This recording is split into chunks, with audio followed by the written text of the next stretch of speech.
American heart, and it's time we stand and say that I'm proud to be an American. Well, thank you very much. Please, please. Big day is a big day. And I want to thank our great Vice President for your fearless and tireless commitment to fulfilling America's destiny in space. Thank you very much, Mike. Great job. Great job. We're also grateful to Mike's wonderful wife, Karen, for being here and for all she does for our country. Thank you. Thank you, Karen. Before going further on this exciting day for all America in space, I want to say a few words about the situation in Minnesota. The death of George Floyd on the streets of Minneapolis was a grave tragedy. It should never have happened. It has filled Americans all over the country with horror, anger, and grief. Yesterday, I spoke to George's family and expressed the sorrow of our entire nation for their loss. I stand before you as a friend and ally to every American seeking justice and peace, and I stand before you in firm opposition to anyone exploiting this tragedy to loot, rob, attack, and menace. Healing, not hatred, justice, not chaos, are the mission at hand.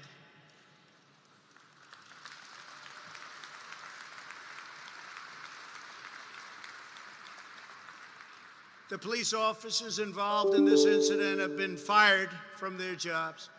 One officer has already been arrested and charged with murder.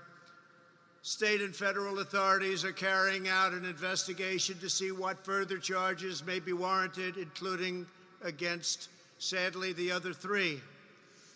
In addition, my administration has opened a civil rights investigation, and I have asked the Attorney General and the Justice Department to expedite it.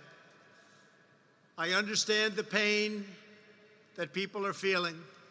We support the right of peaceful protesters, and we hear their pleas. But what we are now seeing on the streets of our cities has nothing to do with justice or with peace. The memory of George Floyd is being dishonored by rioters, looters, and anarchists. The violence and vandalism is being led by Antifa and other radical left-wing groups who are terrorizing the innocent, destroying jobs, hurting businesses, and burning down buildings. The main victims of this horrible, horrible situations are the citizens who live in these once lovely communities. The mobs are devastating the life's work of good people and destroying their dreams. Right now, America needs creation, not destruction. Cooperation, not contempt. Security, not anarchy, and there will be no anarchy. Civilization must be cherished, defended, and protected. The voices of law-abiding citizens must be heard, and heard very loudly.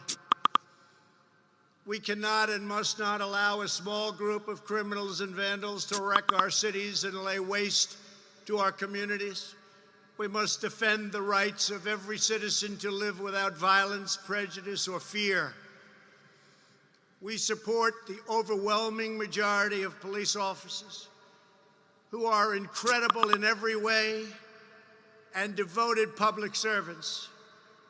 They keep our cities safe, protect our communities from gangs and drugs, and risk their own lives for us every day. No one is more upset than fellow law enforcement officers by the small handful who fail to abide by their oath to serve and protect. My administration will stop mob violence and we'll stop it cold.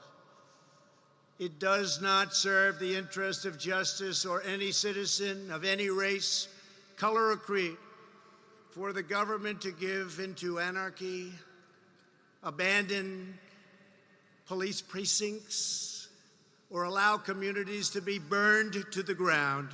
Won't happen. Those making excuses or justifications for violence are not helping the downtrodden, but delivering new anguish and new pain. From day one of my administration, we have made it a top priority to build up distressed communities and revitalize our crumbling inner cities.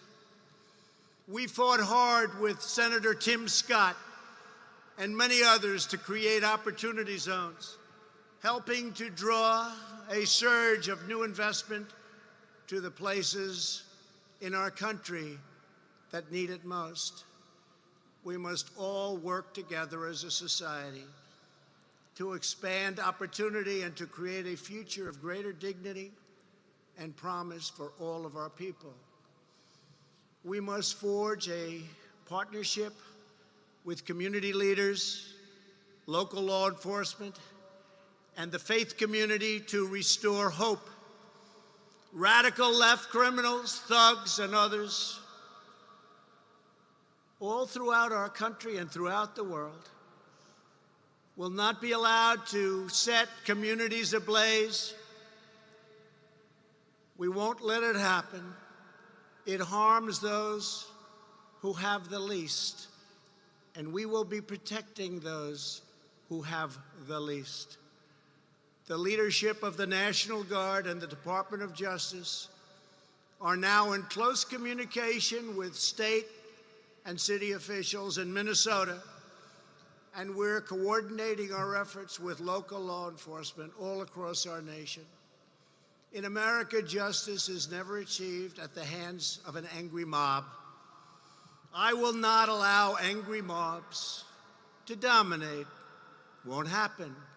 It is essential that we protect the crown jewel of American democracy.